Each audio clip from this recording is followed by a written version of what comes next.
4 তারিখ থেকে শুরু হচ্ছে, ওই সময় মমতা বন্দ্যোপাধ্যায় থাকবেন 4 থেকে 6 থেকে উনিও থাকছেন রাজ্যে, মানে উত্তরবঙ্গে। কি বলবেন বিষয়টাকে, মোদী মমতা দলীয়? দেখুন, 4 তারিখে যদি মুখ্যমন্ত্রী মমতা বন্দ্যোপাধ্যায় কুচবিহারে থাকেন এবং একই দিনে প্রধানমন্ত্রী আসেন, তাহলে খুব ভালো হবে। দুধ কা দুধ পানি কা পানি হয়ে যাবে। কে কত বড় নেতা, মানুষের ভিড়ই প্রমাণ করে দেবে। কত মানুষ প্রধানমন্ত্রী সভায় উপস্থিত হচ্ছেন আর কত মানুষ মমতা বন্দ্যোপাধ্যায় সভায় উপস্থিত হচ্ছেন, হিসেব দেখা যাবে একদম পরিষ্কার। আজ কীর্তি আজাদের যখন মিছিল চলছিল তখন তৃণমূলের দুই গোষ্ঠীর মধ্যে সংঘর্ষ হয়, সেখানে আহত হয়েছে বেশ কয়েকজন, এবং শেষ পর্যন্ত উত্তেজনা এমন হয় যে মন্দিরে আশ্রয় নিতে হয় প্রার্থী, মন্দিরের মধ্যে ঢুকে গেতে এবং উত্তেজনা সামাল দিতে পুলিশকে হিমশিম খেতে হয়। প্রচারে বেরিয়ে এই গোষ্ঠীদ্বন্দ্ব। এখন তৃণমূল কংগ্রেসের গোষ্ঠীদ্বন্দ্ব জেলায় জেলায় এমন জায়গায় গেছে না, কীর্তি আজাদ বাবু বুঝতে পারবেন কোন দিন তৃণমূলের লোকেরা ওনাকে আজাদি দিয়ে দেবে। একদম ওনারা তো সব আজাদি গ্যাংয়ের সাথে থাকেন, কাশ্মীর মাঙে আজাদি, অমুক মাঙে আজাদি। উনি একদম পার্মানেন্টলি আজাদ হয়ে যাবেন, চিন্তা নেই তৃণমূলের অত্যাচারে। অমৃতা রায়ের সমর্থনে কৃষ্ণনগরে সভা করে গেছেন প্রধানমন্ত্রী, আজকে সেখানে ভোট প্রচারে যাচ্ছেন মমতা বন্দ্যোপাধ্যায়, এবং তিনি মহামৈত্রীর সমর্থনই আজকে সেখানে সভা করবেন। কি বলবেন? না, মুখ্যমন্ত্রী যেতেই পারে, সব জায়গাতেই যেতে পারেন, কোনো অসুবিধা নেই। তবে দেখবেন, মুখ্যমন্ত্রীকে অনুরোধ করব যে জনগণের থেকে যেন সিভিল ড্রেসে সিভিক ভলেন্টিয়ারদের সংখ্যা যেন সেখানে বেশি না হয়ে যায়। আমরা গতবারের অভিজ্ঞতা দেখেছিলাম তো, বালুরঘাটে উনি এসেছিলেন 19-এ লোকসভা নির্বাচনের প্রচারে। সেই সভাতে যত সংখ্যায় জনগণ ছিল তার থেকে বেশি সংখ্যায় সিভিক ভলেন্টিয়ার ছিল সিভিল ড্রেসে। সেটা যেন না হয়, লজ্জা লাগে তো, মুখ্যমন্ত্রী সভা করছেন, সিভিক ভলেন্টিয়ার এত সংখ্যায় হয়ে যাচ্ছে।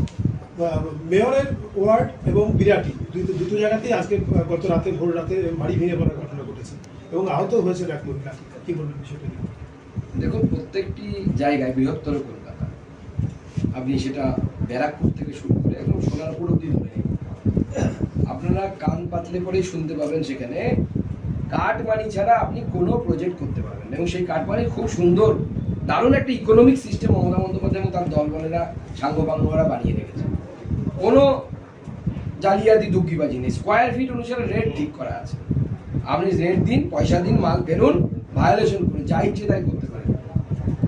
ক্যামেরার সামনে দেখতে খারাপ লাগবে, নাহলে আপনি ভালো মতো কাটমানি দিলে ভিক্টোরিয়ার উপরেও বিল্ডিং করে দিতে পারেন। ভিক্টোরিয়াটা কেন্দ্রীয় সরকারের প্রপার্টি বলে এখনো পাচ্ছে না। রাজ্য সরকারের হলে ভালো কাটমানি দিলে আপনি ভিক্টোরিয়ার উপরে একটা বহুতল নির্মাণ করতে পারেন।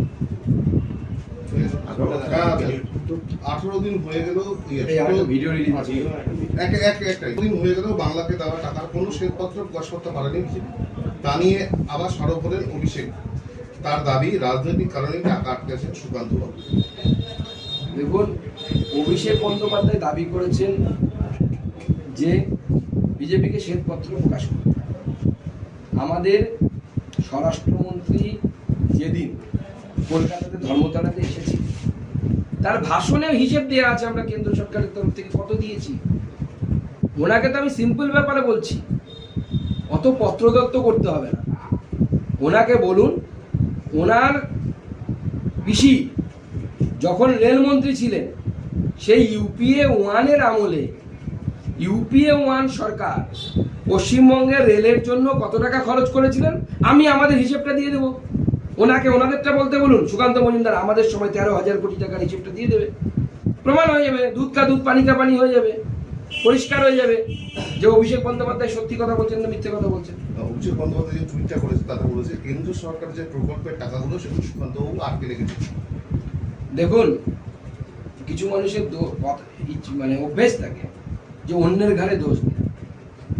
কাটা আমাদেরও এটা থাকে, কাটা ফুটে গেছে, কাটা তো নিজে ফোটে না, আমরা কাটার উপরে পা দিই বলে কাটা ফোটে।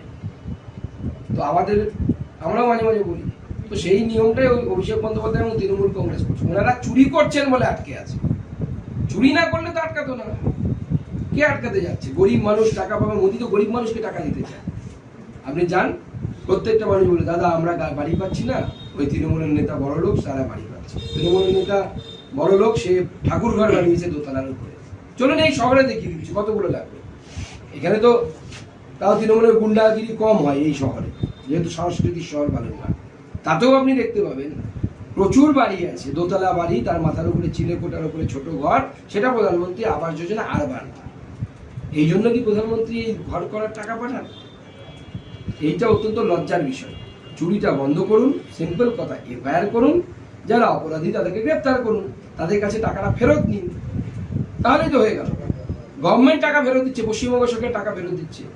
একজন চুরি করবে, টাকা ফেরত দেবে অন্যজন, সেটা তো হতে পারে না। গভর্নমেন্ট পশ্চিমবঙ্গ সরকারের এসছে কারের মধ্যে, তার ট্যাক্সের মধ্যে আমার টাকা আছে, তো আমি তো চুরি করিনি, আপনি তো চুরি করেননি, আপনার ট্যাক্সের টাকা আছে।